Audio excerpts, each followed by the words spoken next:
Hello, hello, hello. This is Lee Fuller, aka the Funnel Helper, and I am excited about today. And I'll tell you why. I'm excited about today because today we're going to be talking about how to make a product that sells, right? How to make a product people want to buy. All right, so I'm excited about it, and I think this is something that you'll get value from because we'll be sharing how to create products that people want to buy. So let me tell you a little story real quick, right? So I'm in the middle of creation mode, recreation mode, okay? So I created a product because, hey, I have an idea of what people want to buy. So here's what the process looked like. Hey, I got this idea. I'm just sitting around thinking about my life, thinking about growing my business. So I got an idea. I think people will love this idea. And I'm a pretty smart person. So I think obviously the marketplace is going to say, yes, Lee, this idea is awesome. Let's go ahead and do it. So we create the idea, and I spend a couple hours recording the audio, recording the product, dropping nuggets in the product, right? And I put it up. Hey, buy my stuff. And crickets, right? Hey, why isn't somebody buying my stuff? You know, it's good content. It's good information. It'll change your life. But, most people, they get an idea, they build a product, and then they find the audience to sell it to, right? So now I have this idea, I have this product, and now I'm going around trying to find my audience, okay? So I think the answer is to reverse this product, or reverse the process. The process needs to be, and this is the information that I'm telling my clients so they don't do like I do, right? I don't do this anymore because I've learned my lesson. I've repented of my ways and I'm moving in the right direction. Right? So the better process is to start with your audience needs. You start with the audience first, and in my head, I know this. I always say, start with the who. Start with the who. And this is exactly, you start with the who. And then you get the pain points, and then you create the product or service, right? So today, I'm going to show you how to do that. And I'll tell you why it's important to have this process. Because as human beings and as individuals, we lie to ourselves. We have this internal stuff that is not helping us make the best possible decision, right? Sometimes we have these things that allow us not to be rational, right? And I used to think it was just me. I used to think, man, I don't think I'm making a good decision, but I'm going to do this. And sometimes we don't make rational decisions because of these biases. Like scientifically, like real talk, there's a thing called cognitive biases. So in our cognitive thinking, in our mind, there are certain things that cause us to make decisions quickly and to make decisions that are not the most rational decisions, right? So, and this plays over into our product creation. We think this is great, but we fell prey to one of our cognitive biases. So, one cognitive bias is called the confirmation bias. Let me go ahead and put my smart glasses on, okay? So cognitive bias. I got to look smart because I'm speaking science right now. I'm getting into some mental.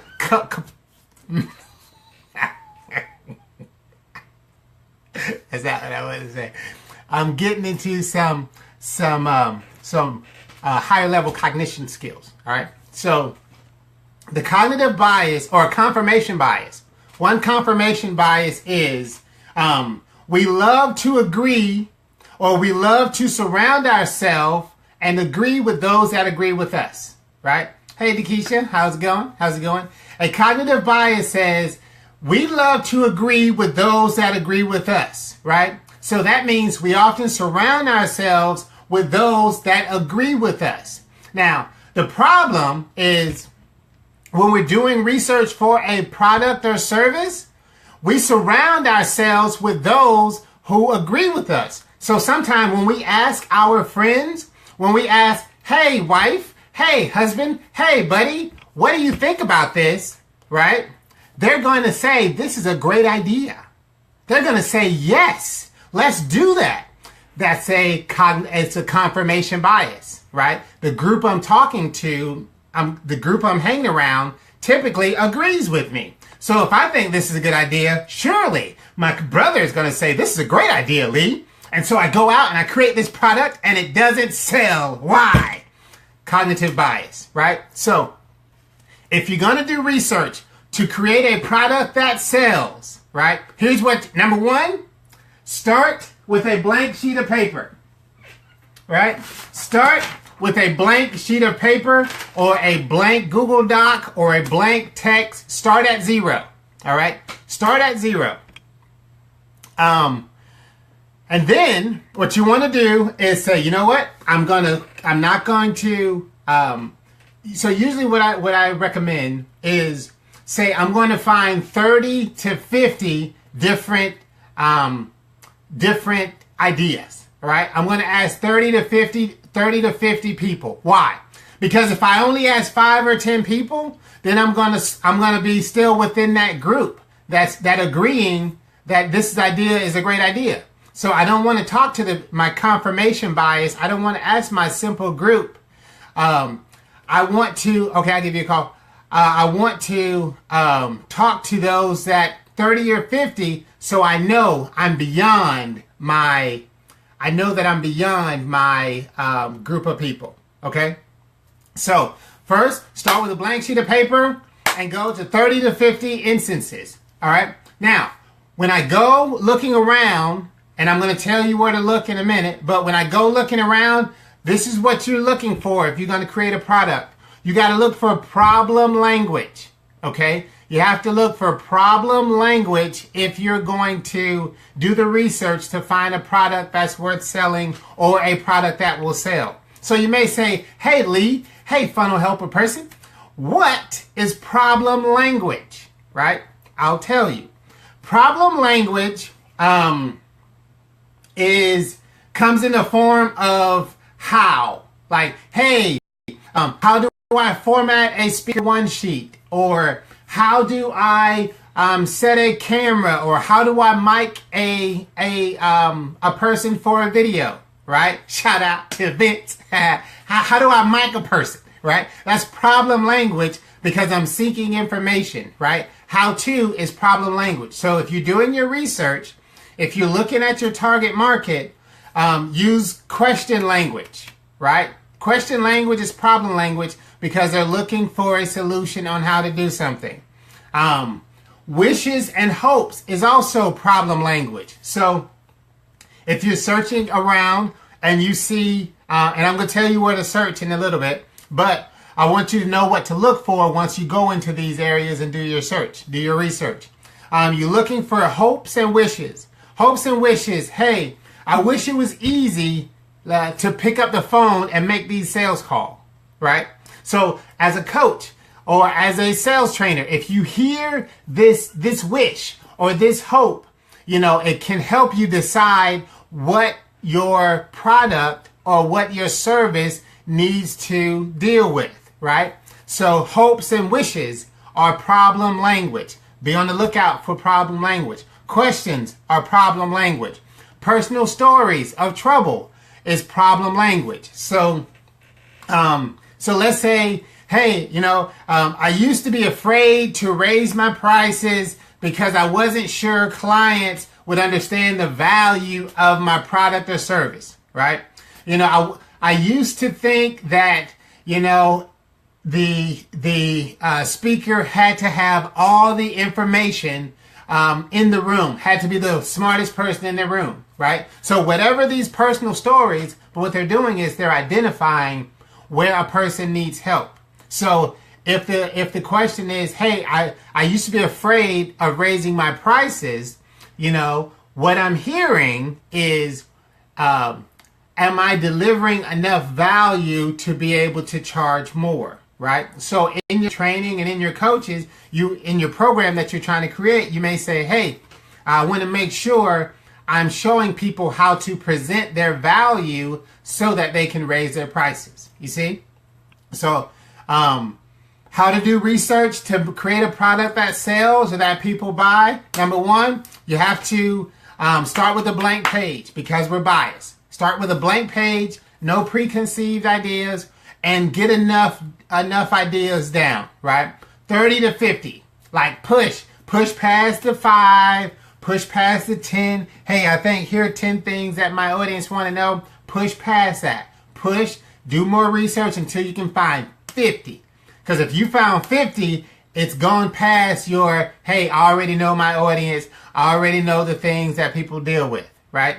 That's how you get past. Number one, you start with a blank page and you push to get 30 to 50 instances. Number two, you look for a problem language, questioning language. Like, how do I do this? What software to use for this? These are questioning language. Wishes and hopes. Hey, I wish I could do this. I hope this can change. I hope I'm able to find someone. I wish I had my will done, 5 years ago, right? I wish I knew how to finish my will if you're a financial planner, whatever, right? Personal stories. Also, look for complaints. Complaints is problem language. As a business owner, as product creators, we solve problems. If a person is complaining about something, that is a problem, right? So, using that. So, how to do research? You start with a blank page, you look for problem language, and then you look for the specific problems that they're naming or facing, okay? Look for specific problems. Hey, my business isn't growing. That's a big problem, but not a specific problem. The specific problem may be time management.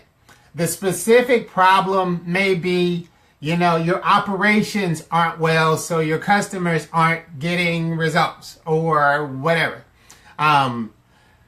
You're budgeting, you're going after shiny objects, you can't stay focused, so your business isn't doing well, right? So if you're a coach, if you're a trainer, a service provider, creating a product, look for specific problems that they're naming, right? Oh man, I wish I didn't talk so much. If you're in the dating niche. Or I wish I knew how to start a conversation. I had a buddy of mine when I was in the military, and he used to read this book. And this book was, how to start up a conversation. And I was like, what? Who needs help? How to start up a conversation? You just start talking to people, right? But this was a concern that the person had. So look to see what specific issues or what specific problems people are facing. Now, you may be saying, okay, Lee, got it. I got my paper, got my blank paper. I'm looking for 50 to 30. Now, where do I find these problems? Where do I find the problems that people are having? Okay, first, if you have an audience, here's what you do. If you have an audience, start looking back over your own content, right? If you have an audience, start looking back over your own content. Hey, what email got a lot of responses, right? What blog post got a lot of engagement? What podcast, got comments under it? What videos got comments under it? So if you do have an audience, look to see what is striking a nerve, right? Okay, this is a pain point that my audience is having, right? So if you have a pain point or something you want me to discuss, leave it in the chat. Or as you're watching this video, go ahead and write it out, because I want to make sure I'm meeting your pain points. I'm meeting you at your point of need, as some would say, right? So if you have an audience, you can look at your previous content and see what's got engagement. If you are building a list, you can look to see what lead magnet really got some traction. what lead magnet are people really saying, are really downloading, or really requesting, right? That can be an indication.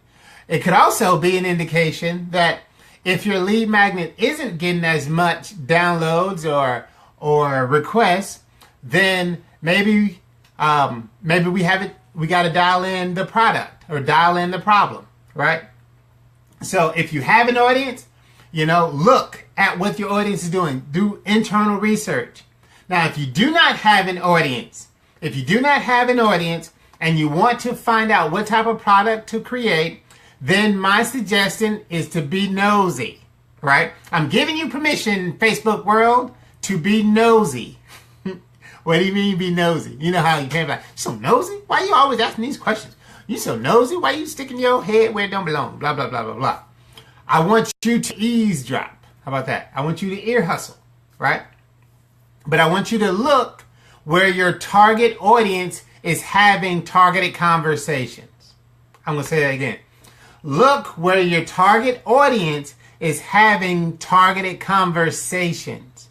Okay? So, if you're a business coach, if you're a business trainer, etc., then you need to be looking at blog posts on LinkedIn, right? On LinkedIn, they're having business conversations, targeted business conversations. Hey, how do I do a sales presentation? How do I hire? How do I work with operations? That's the acceptable language at the business meeting, at the LinkedIn platform, right?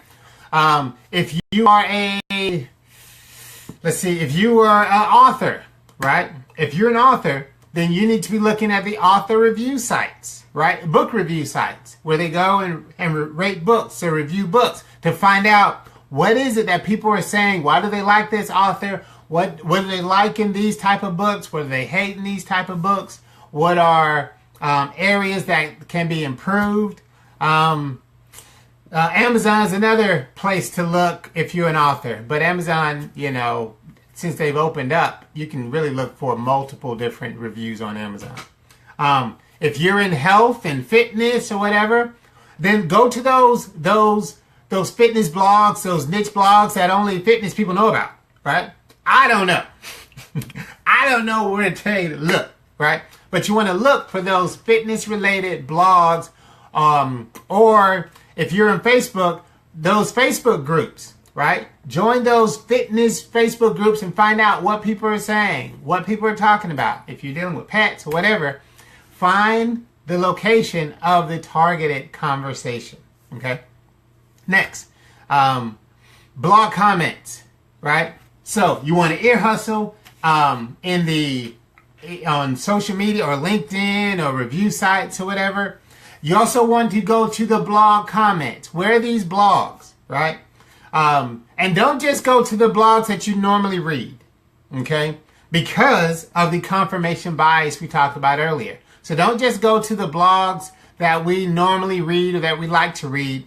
Go to the most popular blogs. So if you go to Google, go to Big Brother, Google, and type in, sales training, or relationships, improve my marriage plus blog, right? Search for that. Then you'll find these top comments on some of the larger blogs. Why the larger blogs? Well, the popular blogs, there's actually comments. Sometimes we do research and we read an article on the blog, and you look in the comments and there's not any comments there. So you post your comment, but it's in there by itself, right? So you want to ear hustle in doing your product research. You want to look at the blogs, blog commenting, forums. Now, finding forums. Hello, Yvette. How are you? So finding the forums is a great place to do product research. You're able to find out what you should be creating your product or service around by going to forums. People get really open in forums, right? And it's probably a good idea for you to join a couple, right? So there are There are the funnel helper forums that I like to go into. There are the sales training. There's the business owners. But if you're a designer, then the design forums. If you're into photography, the photography forums, right? To find out where people are having a pain point. Because usually in a forum, you've got a big scale. You've got those that are the super moderators. You know, the ones that they have the perfect answer to everybody. And then you have those that are asking the question like, you know, what kind of lens on a Canon, you know, some of the basic questions. So that is how we find the information. So just a quick recap. If you want to create a product that sells. Oh, great, Yvette. Well, I'll do a recap for you real quick. To create a product or service that sells, there's a confirmation bias. So we can't just ask the people we know. We really have to start with a blank sheet of paper, no preconceived ideas. And we want to find 30 to 50 instances of people using problem language. Okay? And problem language is expressed like this. If a person says, hey, how do I something, right? They're indicating, hey, I'm having trouble. I'm stuck. I don't know how to do this. That's a problem. That's problem language. Those are the type of things you're noting. If a person uses wishes and hopes, man, I wish somebody can help me do, etc. Right? I wish somebody can help me with Facebook ads or whatever the course is. Problem language, right? Wishes and hopes is problem language. Complaints are problem language. Man, every time I go to create a lead magnet, I don't know how to create my cover or whatever, right? This is problem language. If you're willing, Yvette, type in what area, and perhaps I can help, you know, with some of that places, either where to go or, you know, it might be a problem I have, and I can give you some problem language. So in doing the research, start with a blank page. You know, look for that way there's no preconceived ideas, because, and you don't want to just ask your friends, because we tend to surround ourselves with people that agree with us, right? So we want to look outside of our friend circle and go into the big wild of the internet. If you have an audience, you can ask them, find out what type of blog posts you're getting engagement on. You know, these could be problems that people are identifying. Also being nosy. In LinkedIn, what conversations? Oh, productivity and time management. Oh, wow. Okay, productivity and time management. So is this for mom, right? Is this for family, or is this a professional manager, or is this entrepreneurial, right? Because some of the problems are a little different. Hey, I can't manage my team because I can't manage myself, or, you know, my business is failing because I don't have, you know, productivity. You know, so these are some of the type of questions. But productivity, yes. Many people, please create a great productivity. Please create a great productivity product. Definitely needed in the marketplace. And then eavesdropping. Eavesdrop in the on LinkedIn, on blogs and different things. Do searches. So I would do a search, working moms and women in business. Okay. So Facebook groups, women Facebook groups, business women Facebook groups. So a person may not say, hey, I'm not productive, right? A person, the problem language was, hey, I wish I had time to get the stuff done. Or I wish I knew how to track my hours. Sometimes people will ask a tools question, you know, hey, does anybody know a good time tracking software, right? So that's how some problem language kind of comes up. Problem language for working moms could be, I'm so tired at the end of the day, right? I feel like I never get anything accomplished, right? So these are problem languages. So maybe in the product, if you're tying how to show that you've accomplished things, allows a person to see that they've been productive that day. You're the expert, right? But that's how problem language kind of shows up. Personal stories, personal stories. A person could say, in the forums, and what I would do is definitely in the mommy blogs, right? And definitely on the Facebook, into Facebook, I would be searching for productivity. The other thing I talked about, one place to eavesdrop is blog comment, right? So to find out what people are struggling with, what's that guy's name? He did big time management guy, getting things done, right?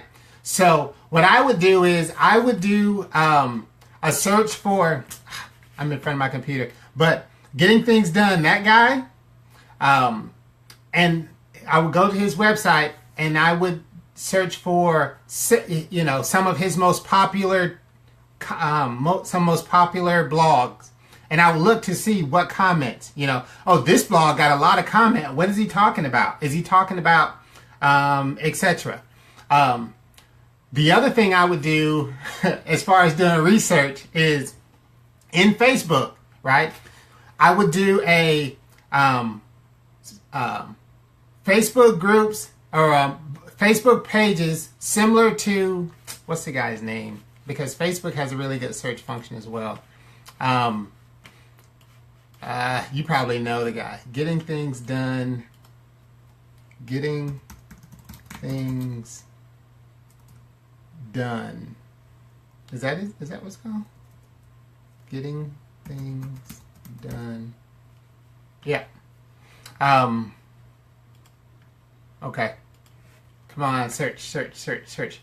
But it was a very popular time. See, Brian Tracy, David. See, exactly. This is your space, right?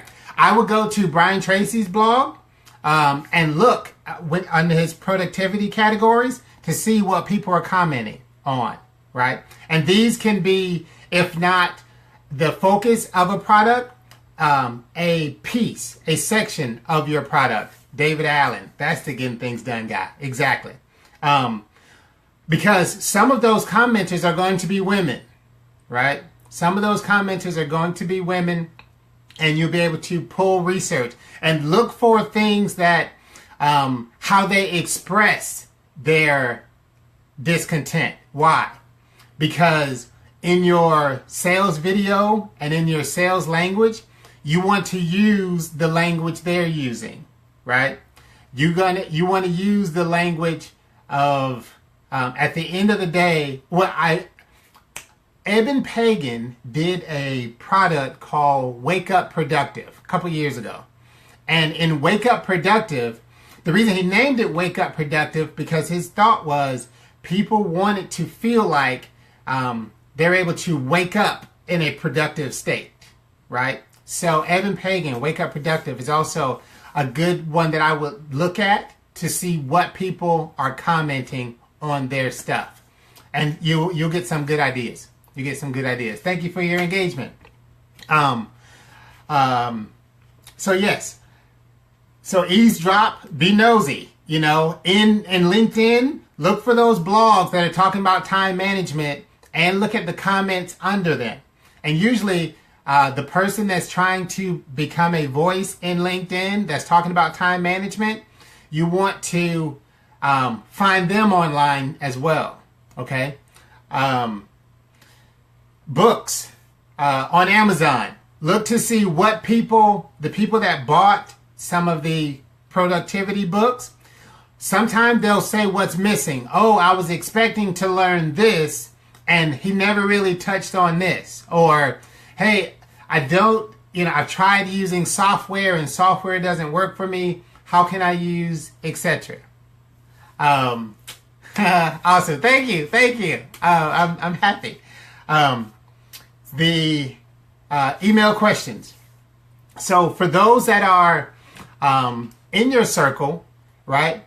Or that are responding to you, what type of emails are you getting, right? If people are responding to you, then what type of questions are they asking you? In Messenger, what type of questions do people hit you up on Messenger? I had someone hit me up today. Hey, I'm looking to do a electric form, a digital online form. What form should I use? You know, somebody just messaged me. So what type of questions are you getting? Because people are showing you their sticking points. They're showing you their problems. And like I said in the beginning, I have an idea in my head. I would create a product and then try to find somebody to sell it to. But by flipping it and finding what people want, right, and creating the product, now I don't have to do two sales. I don't have to sell you that you need this. I just have to show you this is what you said you wanted, right? So hopefully that's been helpful. Today we talked about how to do research to create a product that sells. Brief recap, and I got to get out of here. Start with a blank page. Start with a blank page because we have some preconceived ideas about what people want, right? Let people tell you what they want, right? I know we're the experts, the curse of knowledge. I already know what they want. Well, they know what they want today, right?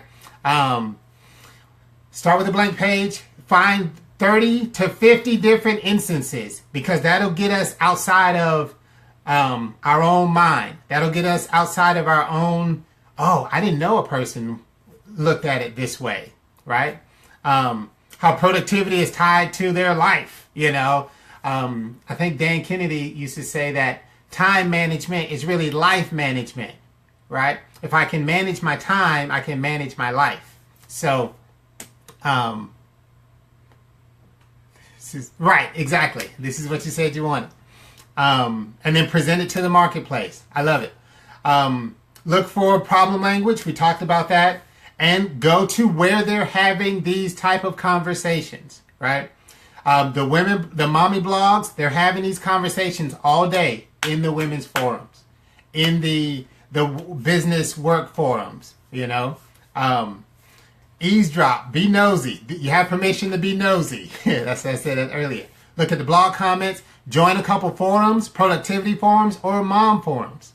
And then social media. Look for the questions. Look for the opinions. Look for the stories. And then what type of questions and emails are you getting yourself? Again, my name is Lee Fuller, a.k.a. The Funnel Helper. I hope this has been helpful to you because we want to create a product that sells, and it starts with having great research. All right. Do you have another question? Or if not, I will go ahead and wrap it up. All right. Just so you know, guys, I'm creating a repository. I'm collecting all of these ones that I do, and I'm going to put them in one location, right? And I'll start sharing where people can go find that location. Because I've been putting out some good stuff. And depending on when people come, they may have missed some of the stuff I did previously, etc. So that's coming. And thank you for your time. And I will talk to you. I'm looking forward to seeing it. I'm going to follow you on Facebook so I can see what's going on. I think it'll be great because time management, please help. All right. Talk to you soon. Bye.